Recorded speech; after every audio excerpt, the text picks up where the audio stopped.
Miyota's introduction of their 9075 movement was arguably one of the biggest things to happen in the world of watches over the last few years. Because for the first time, you're able to find a true GMT at a reasonable price. And ever since then, microbrand after microbrand have been jumping on board to create their own. However, those all seem to follow the same dive or sports watch formula, whereas this doesn't. It's the Empire True GMT from Vario, an Art Deco style dress watch. And if you can get past the gorgeous and eye-catching design as well as the vibrant color of the spring green version, nope, there's no date here. For this one, Vario created a 38mm dress GMT with a 45.5mm lug-to-lug. Total thickness is 12mm, which for a 9075 based watch really isn't bad. However, that is 12mm with only 50 meters of water resistance, which is one of the more disappointing factors here. But I guess it also depends on how you look at this one, because 50 meters for a dress watch is perfectly fine. But as a GMT, it's also a travel watch, and at that point 100 would make it much more versatile. It's also great to see that the case and bracelet have been treated with a scratch-resistant coating, just to keep it looking nicer longer. Something I think every brand should do. And interestingly, this is the first Vario I've seen, and maybe first microbrand I've ever seen, that's listed as made in Japan. Now, those of us in the watch world know that made in doesn't always mean 100% made in. Just look at the Swiss. Every country really has their own requirements. It's that whole well-known secret thing. So I'm not entirely sure what Japan's made in really requires. But I guess it's better to have it, and it's pretty interesting to see here. And if you're not familiar with Vario, you really should be. It's one of my favorite microbrands, as well as favorite strap company. You see, they originally started by selling straps, and they've slowly introduced their own line of watches over the years. And one of the things I really love about Vario is that every one of their watches is a little bit different than what everyone else is doing. From World War I style trench watches, to a jumping hour Popeye, to the dual-sided Versa. Vario's co-owner designer Ivan really doesn't move forward with any project unless he thinks it's interesting and worthwhile. So note that even after all these years, they still don't have a diver, and I doubt they ever will. And I gotta say that the Empire line in particular is one that holds a special place for me, as the original Empire was one of the first microbrand watches I ever reviewed. That was a long time ago, and it really showed me what a microbrand could do. As well as that I tend to gravitate more towards dress watches that are a little more visually interesting and complicated, rather than simple and minimalist. I loved it enough that I went out and bought one after I reviewed it, and I still wear it today. Now, later on, Vario created 4 new, more vibrant colorways of the Empire, more with a sector-style design, and it was set around the seasons of the year, with winter, spring, summer, and you get the idea. And these new ones are true GMT versions of those seasons watches. Now, that's the who, what, and why this watch exists, but I still need to give you 3 other pieces of information before we get to the full nitty-gritty. First off, this watch was provided by Vario, and they told me I get to keep it, hence the promotional tag. And even though I plan to wear the heck out of this thing, that's not going to influence my opinion. Second, this is a very limited run of about 60 watches per colorway. 60, so not a lot. And I think that's because this is the most expensive watch Vario's done, with an MSRP of $698. And because of that, and because this one's a little bit different than any other GMT out there, I think they're trying to play it safe, as they're not really sure what the interest is. Although I think they may be underestimating themselves here, which is something they did with the Versa, because that watch is very different and was also a pretty limited run. But the Vario fans responded and it quickly sold out. Either way, if you're interested in a particular color, like this green one, it's better to jump on it sooner than later. Because even if these do well and they make some more, they're probably going to be completely different versions. Typically when Ivan says a colorway is limited, he means limited. Unlike maybe some other brands that make a few tweaks but put out the same color. And lastly, I'm releasing this review in tandem with Dave over at Just the Watch. This is another one of our dual reviews. So once you're done here, go check out his opinion on the summer blue version. Alright, so let's get to it. The Art Deco case design is one of the things I loved from the original Empire, and it's carried over here. It's a gorgeous case design with a lot of subtle details to it as it staggers upwards. And it always reminded me of the top of an old skyscraper from like the 30s. Kind of like the Empire State Building, which is probably the whole point here. But again, it's a beautiful design that matches the Art Deco dial, as well as the sector version. And I always appreciated how the various angles and edges catch the light as it moves around. The only downside that I've found is that the crown is a little bit small. It looks great with the case, but it's one of those that's really hard to pull out. One where you really got to get your fingernail behind it to pop it out. That, and one of the interesting things is that I can actually hear the rotor here. In fact, now I know Miyotas tend to have louder rotors, but it's interesting here because I really haven't heard this on any of the other 9075 dive style watches I've seen. So maybe it's just this thinner dress watch style case that makes it easier to hear. Although as good as this case looks, it's nothing compared to the dial, which is just flat out gorgeous in its beautifully complex symmetry. On this version, the dial has this vibrant minty green, which looks fantastic with the glowed pattern of the center, and that is one thing it shares with the original Empire. The center is then framed by a raised ring in charcoal black, and that ring does house the GMT indicators, as well as acts as the first side or barrier to the sector design. Just beyond that, the texture then shifts to this raised circular pattern for each of the divided sections, before then hitting a half train shack chapter ring, with each of those sectors also containing an applied Arabic indicator. Or to put it more simply, it's gorgeous, but there's a lot going on in a small space. So the minimalists out there probably won't like this one. But to everyone else, there is a flow and symmetry to it, and it comes off as not only pleasing to the eye, but interesting and engaging. It's a watch you want to look at, and just keep looking at in order to take it all in. And speaking of symmetry, as I mentioned before, there's no date here.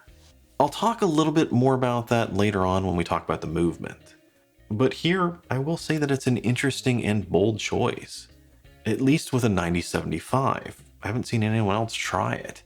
And ultimately, it works, as well as it's a smart thing to do in this particular case. Then you have the hands, which I believe this skeletonized style handset is unique to Vario's Empire line. And the blued version is one of the things I just loved about the original. It's beautiful, unique, and matches the Art Deco style, especially with the minute hand looking like the spire of a skyscraper. And it does this all while allowing that gorgeous texture to come through thanks to the skeletonized design. Now here they have gone with more of a gunmetal gray finish, which I think is the right choice with the green dial. But at the same time, you do lose a bit of contrast compared to the original. And this, unfortunately, is where we hit a pretty big speed bump. The second hand and the minute hand are great in my opinion. Then there's also the addition of the GMT hand, which is short and has a white barely loomed arrowhead, making it easily stand out against the green. That's good too. But here, the hour hand is an issue. It's just way too short in my opinion. It needs to be longer. Or at the very least, the tip needs to be longer. Because if you look at it, the way it is right here, right now, that tip lands squarely in the middle of the GMT ring. And this is problematic, and dare I say it, a design flaw. Because even though the coloring is a little bit different between the two, it's not that different, and it's pretty hard to make it out. It just sort of disappears into that ring. So because of that, and because of its positioning, when I look at it to read it, my mind automatically reads the numbers next to it on the GMT ring, and not the big giant hour indice off to the side. Now, it took me a few days, but I was able to train myself to look beyond at the hour indices. But I think others are going to have the same issue, at least at first. One that could easily be fixed by a longer hour hand. One where the point sits further out into those sectors. Now, ultimately, it is a beautiful and gorgeous design. But because of that, it is one that comes with a little bit of a learning curve. And a quick word about the movement. At this point, we all know it's 9075. But if you're not sure what a 9075 is, It's Citizen's High Beat True GMT or Traveler's GMT Movement. It's known by both names. Now, when this thing was announced and released, it was a pretty big deal because it let watchmakers create a true GMT at a reasonable price. Note, I said reasonable, not necessarily affordable, as it's typically under $1,000. Whereas before, if you wanted a true GMT, usually you'd have to spend luxury levels of cash to get one, so even under $1,000 is pretty good. As previously at this price point, there were only Collar's GMTs. Now, the main difference between a Collar's and a Traveler's GMT is which hand can be independently adjusted. With the True or a Traveler's GMT, it's the main hour hand, whereas with the Collar's, it's the GMT hand. It's a small, minor difference, but it does make a difference in how you use it. And it does make one more suited to someone who's actually traveling versus someone who just wants to track a second time zone to stay in contact with someone. Hence the Travelers versus Callers nicknames.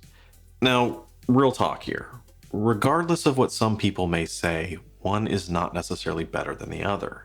Callers and Travelers GMT both have their place. They both have their strengths and weaknesses. And one of the weaknesses of a true GMT is that there's no quick set date. And this is potentially problematic if you're always switching watches. You see, instead of the date instantly changing when you rotate the crown one direction, here it's all tied to the hour hand, so you have to jump it around a bit in order to advance the date.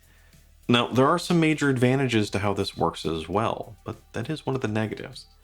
However, one of the interesting things is that here, by moving to a dateless design, none of that really matters. That mechanism is still attached to the movement, but you don't see it, and it really doesn't affect the way you use the watch. In fact, just because of the jumping hour hand with the way the 9075 works, you don't even have that dreaded ghost date like you have with some other watches. So, kind of a smart way to do it, and potentially an advantage to those of us who have a lot of watches and rotate through them frequently. Because if you do, you're always having to update the date every time you wear it. And because of the nature of a true GMT, it's always more of a pain. But like I said, here, none of that matters. As for the straps and bracelets that come with this one, first off, the strap is fantastic. Good Italian leather, quick release, nice texture, great taper, very flexible from the get-go. Vario started out as a strap company and they know their straps, so no worries there.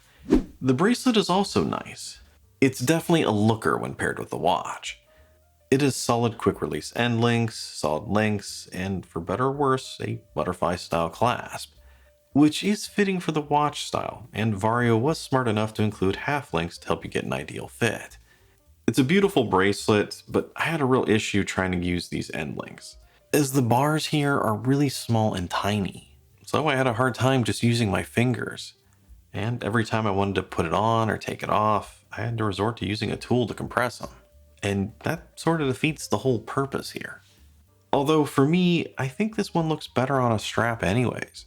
The bracelet is nice, but with the vibrant dial, I think having a darker, more contrasting strap looks better. Either way, the watch is amazingly comfortable on my 7¼ inch wrist. On the strap, it's lightweight, airy, and comfortable, thanks to Vario's fantastic leather and taper of the design. Whereas with the bracelet, it becomes more substantial, but still nicely balanced, sitting squarely where it should. However you wear it, this one should be one you can easily and comfortably wear all day.